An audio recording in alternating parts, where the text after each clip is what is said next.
Very good morning, dear student. Welcome back to our online class for class 8 subject biology. Today we'll discuss about chapter number 2 from your textbook of class 8, that is reproduction in plants. As you all know, children, that there are various life-giving activities that take place in all the organism. And among such activities in plants, you have read about transpiration, photosynthesis, and in the previous chapter number 1, you have read so many life-giving activities that give energy, that give stamina, that gives stimulation for the life to continue. Similarly, in chapter number 2, you will read another important and significant activity of plant, that is reproduction. Reproduction is the way, it is a method of continuously continue the life unbroken from generation to generation and to transmit the hereditary characters from parents to the offspring. Thus, you can say that the continuation of life on this earth is sustained, is possible, is because of the life-giving, life-processing activity, that is reproduction. So, in general, what is reproduction? Reproduction is the mechanism of producing an organism of its own kind. Which helps in continuing with the generation and by passing the genetic and hereditary characters from one generation to another generation. Different animal, different plant, different organisms, whether they are lower organisms or some higher organisms, they all had their own method of reproducing. On this basis, the reproduction can be categorized into two categories, that is asexual reproduction and sexual reproduction. Heading on to asexual reproduction. What is asexual reproduction? The reproduction in which no reproductive organ is involved is called as asexual reproduction. In asexual reproduction, only one parent is required to produce of its own kind.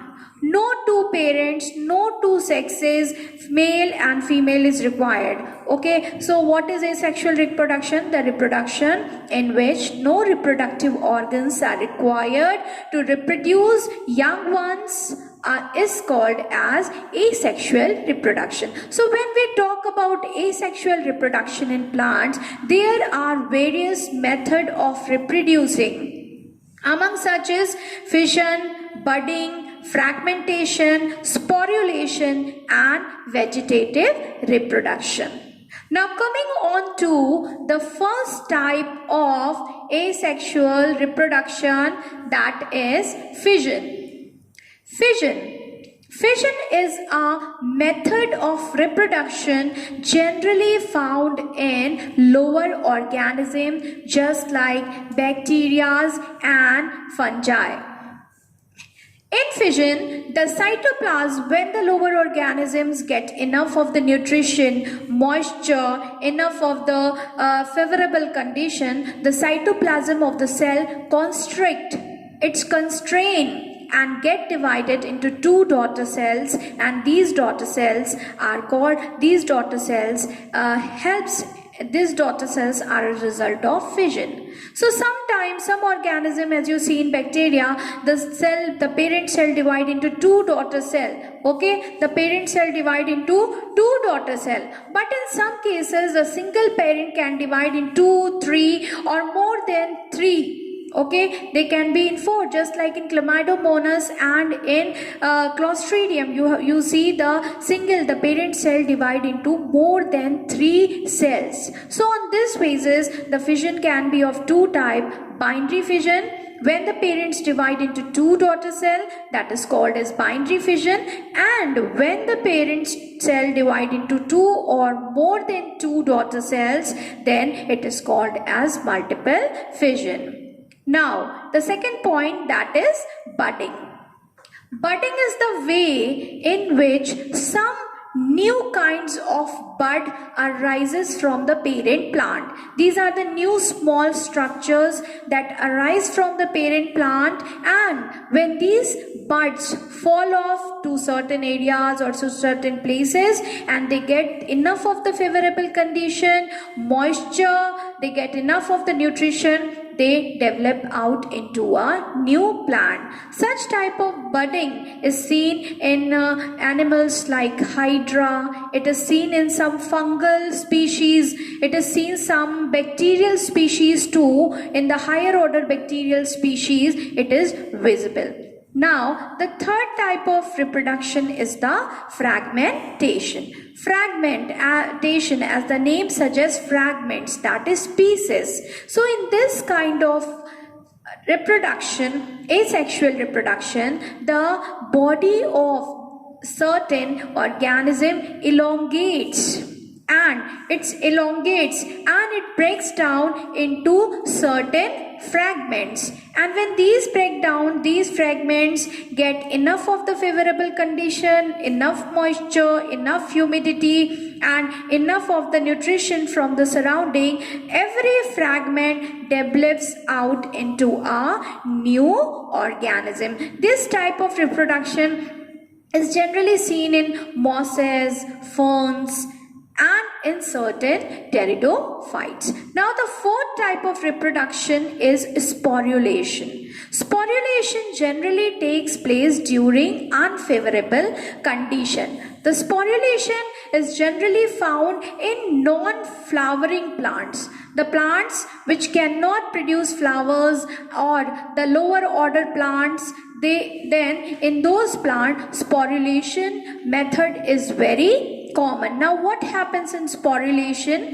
In sporulation method, certain organism develops a small new rounded ball-like structure which is called as sporangium. This is called as sporangium. The mass of the sporangium, the cytoplasm of the sporangium gets converted, it gets divided into small ball-like rounded structure, uninucleated with a single nucleus. They become uninucleated, and it happens during the unfavorable condition.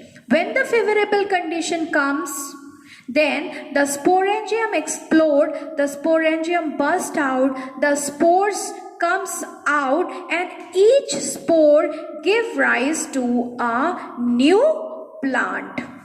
So this type of reproduction, asexual reproduction, that is sporulation, is generally seen in ferns, mosses, many of the pteridophytes, and certain bryophytes too, lower order bryophytes too. So in this method, the spore formation, as I told you, fission, budding and fragmentation always takes place during favorable condition, and sporulation takes place during unfavorable condition. Now heading on to our last heading, that is vegetative reproduction.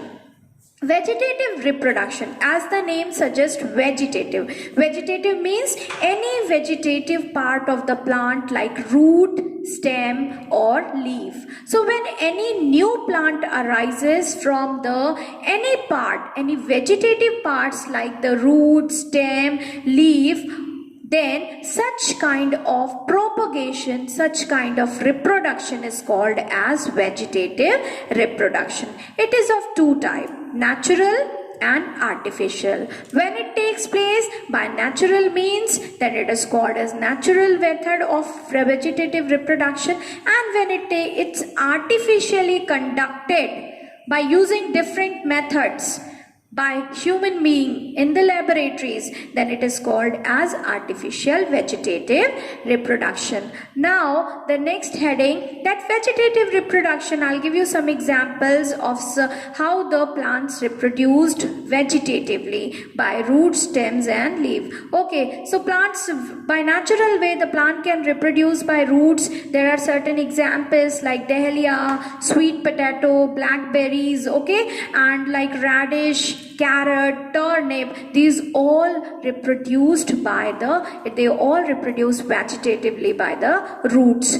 Then there are many plants which reproduce by stem too, just like potato, ginger, sugarcane, etc. These are certain examples that the vegetative reproduction takes place in these plants. Then by leaves, there are plants like begonia, bryophyllum. Then they arises from the leaves. With the small leaves, small buds arises at the top of these leaves, and when these small buds, you can say the auxiliary buds or small buds, fall off anywhere, they give rise to a new plant. So this is how the vegetative reproduction takes place naturally by stem, roots and leaf. Now artificial propagation.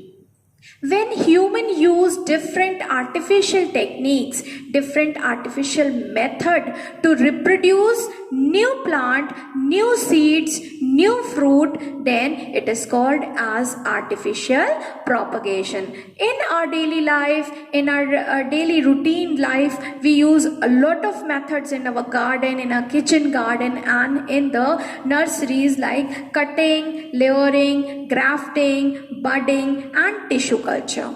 These are important techniques and these are included in your chapter 2. Okay, so we will read out about it in detail in our next session. So this was all about today's session, and we will read about artificial propagation in our next session. Till then we meet again. Goodbye. Stay safe and healthy.